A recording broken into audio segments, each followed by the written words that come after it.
During the 15th BRICS Summit, Russian President Vladimir Putin participated in a press conference via video link from Moscow, Russia, on August 24, 2023.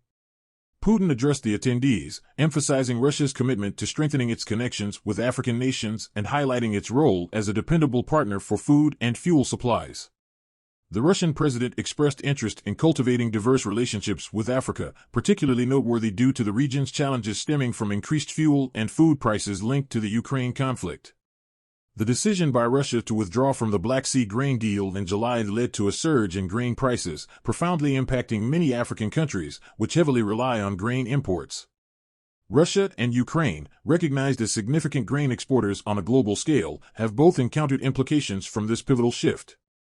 Putin elaborated that Russia is actively engaged in more than 30 energy projects across various African countries, signaling the nation's comprehensive involvement in the region's energy sector.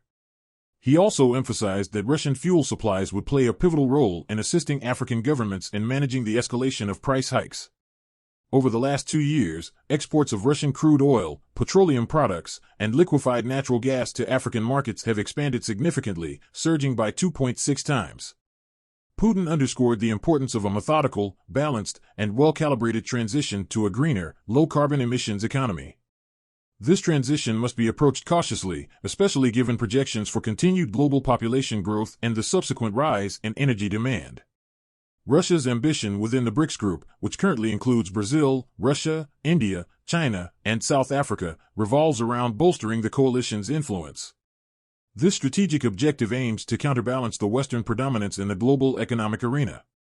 At the recent 3-day summit held in Johannesburg, BRICS leaders concurred on the inclusion of 6 additional nations: Argentina, Egypt, Ethiopia, Iran, Saudi Arabia, and the United Arab Emirates into the bloc. Putin's remarks during the summit also encompassed a critique directed at former colonial Western powers and their advocacy for neoliberalism. He contended that this ideological stance poses a dual threat to the established values within developing nations and to the emergence of a multipolar global landscape characterized by shared influence rather than dominance by any one country or group. Remember to subscribe.